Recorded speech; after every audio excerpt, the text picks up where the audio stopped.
السلام علیکم ورحمۃ اللہ وبرکاتہ۔ عالم برزخ کا سفر ہمارا جاری ہے۔ سفر شروع کرنے سے پہلے ایک مرتبہ پھر اور ہر تھوڑے دن بعد آپ لوگوں کو یہ ذرا سی دقت ہوگی سننے والوں کے لیے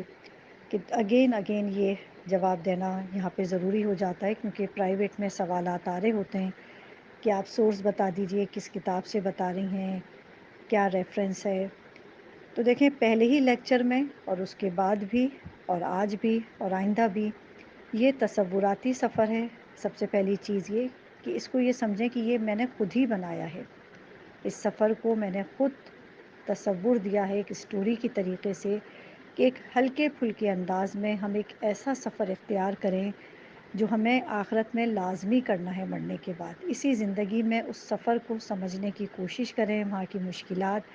وہاں کی آسائشیں سمجھنے کی کوشش کریں۔ مشکلات پہ تو ابھی ہم نے توجہ بالکل بھی نہیں کی ہے، ذرا سی بھی نہیں کی ہے بالکل۔ سمجھیں آٹے میں نمک کے برابر بھی ابھی ہم اس تکلیف اور اذیت کو نہیں ہم نے اس کو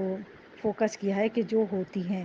تو انشاءاللہ ہماری کوشش ہے کہ ہم جو جانکنی کا وقت ہوتا ہے، انسان کی جو آخری لمحات ہوتے ہیں، قبر کے مراحل ہوتے ہیں، ان کو بھی ہائی لائٹ کریں گے انشاءاللہ۔ مگر ابھی تو بہت ہلکے انداز میں ہم چل رہے ہیں، اور عقل میں اس طرح سے آ جاتی ہے یہ بات کہ کوئی بھی غیر شرعی بات نہیں ہو رہی، منطق یعنی ایک ایسی کوئی بات نہیں ہو رہی کہ جو عقل میں نہ آئے، کہ اگر یہ کہا جا رہا ہو کہ خواتین بے حجاب گھومیں، نمازیں نہ پڑھیں، روزے نہ رکھیں، بات کیا ہو رہی ہے؟ ساری واجبات اور مستحبات کی۔ تصوراتی سفر ہے۔ آپ لوگ اس چیز پہ جو اعمال بتائے جا رہے ہیں ان پہ توجہ اور فوکس کیجئے۔ ہمارے پاس ایسے بھی سوالات آتے ہیں، سوال ضرور کرنا چاہیے، اور وہی کہ بہتر انداز میں اچھے طریقے سے، تاکہ جواب دینے والا بھی آپ کو جب جواب دے تو اس جواب کی برکت سے رہنمائی حاصل ہو جائے۔ کہ جیسے سنڈے کی نماز ہے تو آبجیکشن یہ تھا کہ اتوار کا تو دن ہی نہیں تھا رسول اللہ کے دور میں، تو یہ اس میں اتوار کا دن کیوں لکھا ہوا ہے؟ تو پھر سمجھانا پڑا کہ جس لینگویج میں ٹرانسلیٹ ہوتی جاتی ہے دن، جو بھی جہاں پہ سنڈے ہے کہا جاتا ہے انگلش میں، تو پھر اردو میں اتوار کہا جاتا ہے، اور عربی میں جو کہا جاتا ہے وہی لکھا جائے گا۔ تو کبھی کبھی یہ ہوتا ہے کہ ہم چیز کے فوکس سے ہٹ جاتے ہیں۔ فوکس یہ رکھیں کہ آپ واجبات اور مستحبات کو اس میں سے اپنی زندگی میں لے کے آئیے۔ یہ ہم بتاتے رہیں گے، 2-4 منٹ ہمارے اس میں ہی جو ہے نکل جاتے ہیں بتانے میں، کیونکہ روزانہ کے سوالات ہیں، روزانہ کے ایک ایک جواب ایک ہی جو ہوتا ہے بتانا ذرا پھر مشکل ہوتا ہے۔ مگر بہرحال دقت کریں گے تو سمجھ میں آ جائے گی بات، اور لیکچر میں بتاتی بھی رہوں گی۔ آج کا ہمارا سفر ہے کہ ہم نے اپنا سفر اختیار کیا ہے اور اب ہمیں تھکن محسوس ہو رہی ہے۔ سفر ہمارا آرام دہ ہے الحمدللہ، ہلکے پھلکے مسائل تھے، ہلکی پھلکی سی تکلیفیں تھیں، کچھ لوگوں کے معاملات دیکھ کے دل غم زدہ تھا، کچھ اپنے گناہ یاد آ گئے تو طبیعت بوجھل ہو گئی، کبھی خود بیمار ہو گئے۔ تو ہم نے اپنے علم دوست سے کہا کہ بھائی ہمیں اب جو ہے تھوڑا سا آرام چاہیے، ہمیں ریسٹ کرنا ہے، کوئی ریسٹ ہاؤس ہو، کوئی ایسی جگہ ہو جہاں ہم بیٹھ سکیں، فریش ہو سکیں۔ تو ہمارے علم دوست نے کہا کہ بالکل اب ہم اسی طرف جو ہے جا رہے ہیں، اور ایک بہت اچھا بہترین جو ہے آپ کے لیے ریسٹ ہاؤس موجود ہے الحمدللہ۔ ہم تھوڑا سا ہی آگے چلتے ہیں تو اپنے داہنے طرف دیکھتے ہیں کہ بہت ہی ایک خوبصورت سا، یعنی دیکھ کے جیسے ہمیں ذہن میں آتا ہے کہ فلی ایئر کنڈیشن ہو، اور باہر بڑا اچھا سبزہ ہے، گرینی ہے، ہر چیز ہری بھری اور بھری پوری لگ رہی ہے، یعنی پھل بھی ہیں، پھول بھی ہیں، ہریالی بھی ہے، یعنی ایک عجیب کچھ ایسا منظر لگ رہا ہے کہ جنت کا جیسے سما ہو۔ جنت تو خیر کیا ہوگی، یہ ہمیں وہاں پہ یہ سما دیکھ کے ہی سکون اور راحت، آدھی تھکن تو ہماری وہیں اترنے لگی کہ اب تو ہم فریش ہونا شروع ہو گئے۔ تو ہمارے علم دوست نے کہا کہ اب ہم اندر چلتے ہیں اور ریسٹ کی طرف چلو، تھوڑا سا فریش ہو جاتے ہیں یہاں پہ۔ تو ہم وہاں پہ گئے تو بہت اچھی ہمارے لیے وہاں پہ جو ہے بیٹھک کا انتظام تھا، بہت ریلیکس جیسے چیئرز ہوتی ہیں کہ بھئی آپ پیر بھی کمفرٹیبل رکھیں، کمر کو بھی ٹیک لگا لیں، اور بڑے اچھے گاؤ تکیے اور کشنز اور جو بھی کچھ وہاں پہ موجود ہے، اور لوازمات کھانے پینے کے موجود ہیں بہت اچھے طریقے سے۔ تو ہم نے اپنے علم دوست سے پوچھا کہ یہ سارے جو معاملات ہیں اتنا زیادہ جو یہ یہاں پہ خدا کی عطا ہم دیکھ رہے ہیں، تو یہ تو لگ رہا ہے کہ کوئی دنیا میں ہم نے کوئی بہت زیادہ کوئی مشقت کی ہوگی، بہت زیادہ کسی چیز پہ محنت کی ہوگی، جبھی یہ حاصل ہو رہا ہے۔ کیونکہ جب ہم کبھی دنیا میں سفر کرتے تھے جہاز کے ذریعے، تو اگر ہم زیادہ پے کرتے تھے تو ہمیں بزنس کلاس، فرسٹ کلاس ملتی تھی، اور اگر ہم ایک نارمل سی پیمنٹ رکھتے تھے جیسے عام ہم سب لیتے ہیں تو اکانومی ہوتی تھی۔ تو اس کا مطلب ہے، سمجھ میں آتا ہے کہ کچھ ہم دیتے تھے تو ہمیں جو ہے وہ سہولت ملتی تھی۔ تو یقیناً اس کے پیچھے تو ہمیں لگ رہا ہے کہ بہت زحمتیں، بہت ایسی عبادتیں، بہت سی ایسے معاملات، ریاضتیں ہیں کہ جو یہ حاصل ہو رہا ہے۔ تو ہمارے علم دوست نے عمل دوست سے کہا کہ یہاں میں کیا رہنمائی کر پاؤں گا، یہ تو سارا جو معاملہ تھا، عمل دوست کی طرف اشارہ کیا کہ یہ سب ان کی وجہ سے ہے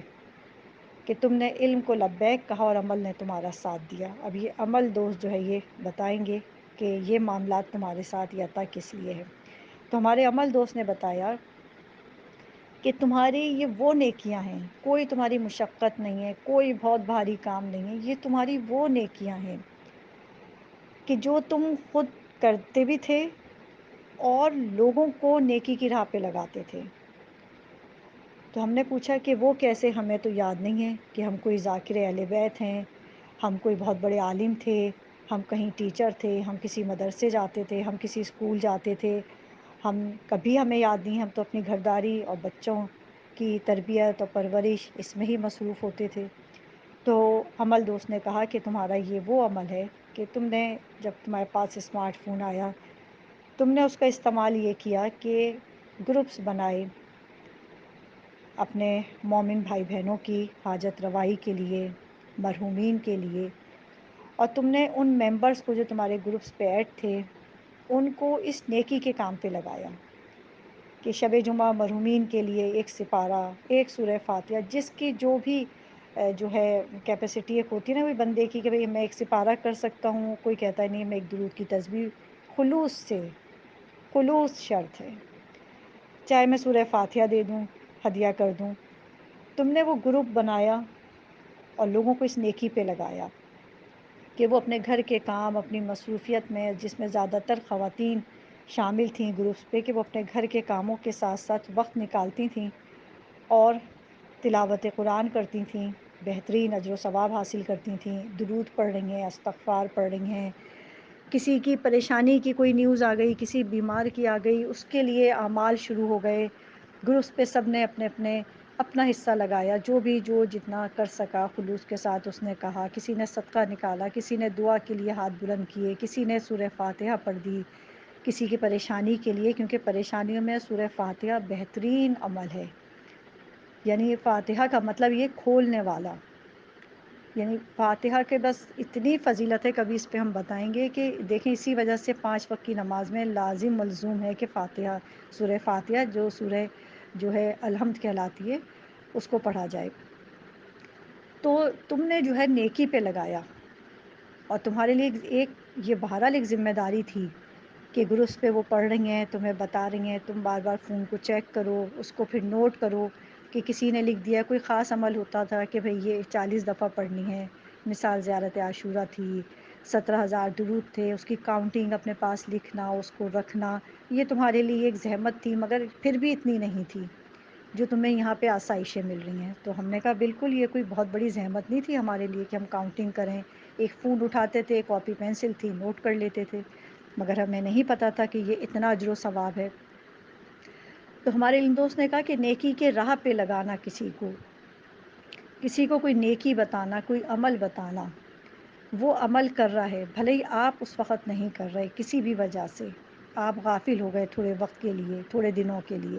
مگر جس کو آپ نے نیکی کی راہ پہ لگایا، اس کو نیکی کا کام بتایا، اس کا اجر و ثواب آپ کو زندگی میں بھی اور مرنے کے بعد تک ملتا ہے۔ وہی اجر و ثواب آج اس ریسٹ ہاؤس کے صورت میں نظر آ رہا ہے کہ کتنا یہاں سکون اور ٹھنڈک محسوس ہو رہی ہے کہ مرحومین جو ہیں وہاں سے دعا دیتے تھے جب مرحومین کے لیے ہدیہ جاتا تھا، کہ جس نے بھی اپنے حصے کا سپارہ پڑھا، اپنی حصے کی تسبیح پڑھی، اس نے فوراً ہدیہ کر دی کہ میں نے اپنا یہ سپارہ فلاں مرحوم، اور پھر کل ارواح مومنین مومنات کو ہدیہ کی، اپنے گروپ ایڈمن کو بتا دیا کہ میں نے اپنے حصے کا سپارہ پڑھ لیا ہے۔ پھر گروپ ایڈمن نے جو ان کا اپنا ایک سسٹم تھا، ویکلی 2 دن بعد روزانہ کی بنیاد پہ انہوں نے یہ کہہ دیا کہ پروردگار جس نے جو پڑھا ہے تو اسے ہم سے قبول کر لے۔ تو یہ طریقہ کار ہوتا تھا وہاں پہ، اور جو مرحومین کے لیے تم لوگ پڑھتے تھے، جو گروپ ایڈمن پڑھواتی تھیں، سب سے پہلے جو بھی نیکی کی جاتی ہے اس کا اجر و ثواب سب سے پہلے کرنے والے کو حاصل ہوتا ہے۔ مولا علی کا فرمان، ہمارے علم دوست نے بتایا کہ یاد ہے نا مولا علی کا فرمان کہ کوئی نیکی کی میں نے کسی کے ساتھ نہیں کی، میں نے اپنے ساتھ کی، میں نے کسی کے ساتھ نیکی ہی نہیں کی، مولا کہتے ہیں میں نے اپنے ساتھ کی۔ تو جو بھی نیکی تم لوگ کسی مرحومین کے لیے گروپ پہ پڑھتے تھے، کسی کی حاجت روائی کے لیے اعمال کرتے تھے، کسی مرحوم کو پڑھ کے بخشتے تھے، وہ سب سے پہلے تمہارے لیے جمع ہوتی تھی۔ کسی کی حاجت روائی کی دعا کی، خدا تمہاری پریشانیاں دور کرتا تھا، تمہارے نامہ اعمال میں اجر و ثواب لکھا جاتا تھا، پھر وہ دوسرے کے حق میں جاتی تھی۔ خدا اتنا رحیم و کریم ہے کہ جب دوسروں کے لیے سوچا جاتا ہے، دعائیں حاجتیں کی جاتی ہیں، تو پہلے خود کو ثواب حاصل ہوتا ہے کہ اگر ہم ایک مرحوم کے لیے سورہ فاتحہ پڑھتے ہیں تو پہلے اس فاتحہ کا جو ثواب ہے وہ مجھے حاصل ہوتا ہے، پھر مرحوم تک جاتا ہے۔ تو ہمارے علم دوست نے کہا یہ وہ تمہاری نیکیاں ہیں، اب تم اسے انجوائے کرو یہاں پہ، کہ جو تم یہ گروپس دنیا میں بنا کے چھوڑ کے بھی آ گئے، جن پہ اب کام ہو رہا ہے، ایک نے دیکھا، دوسرے نے سیکھا، ایک اور نے گروپ بنایا، اس نے دیکھا، اس کو اچھا لگا، اس نے بنایا، اس نے کیا، کتنے لوگ نیکی کے راستے پہ تمہاری وجہ سے چلے۔ پورے دن میں کوئی 10 منٹ، 15 منٹ، 30 منٹ اپنے پورے دن میں سے ایک ایسے وقت کو نکالتا تھا کہ سپارے کی تلاوت ہو رہی ہے، درود استغفار ہو رہا ہے، یہ ساری نیکیاں ہوتی تھی جس پہ گروپ ایڈمن نے ممبرس کو لگایا، اور یہ تمہارے حصے میں یہ سارے معاملات، اور وہ ممبرس جو اس گروپ پہ شامل ہوتے تھے اور خلوص کے ساتھ کبھی یہ نہیں سوچتے تھے کہ اگر میں نے یہ کہا کہ میں سپارہ نہیں پڑھ پا رہی یا میں اتنا عمل نہیں کر پاؤں گی، تو وہ شرماتی نہیں تھیں، وہ خلوص سے کہتی تھیں کہ بھائی میں 5 تسبیح پڑھ سکتی ہوں، میں 1 تسبیح پڑھ سکتی ہوں، میں آدھا سپارہ پڑھ سکتی ہوں، آدھا کسی اور کے ساتھ شیئرنگ میں دے دیں۔ وہ خلوص کے ساتھ پڑھتے تھے۔ وہ سارے ممبرس جتنے بھی گروپس پہ ہوتے تھے وہ سب اس ریسٹ ہاؤس کے حقدار ہیں، خدا ان کو اس کا یہاں پہ بہترین اجر و ثواب دے رہا ہے۔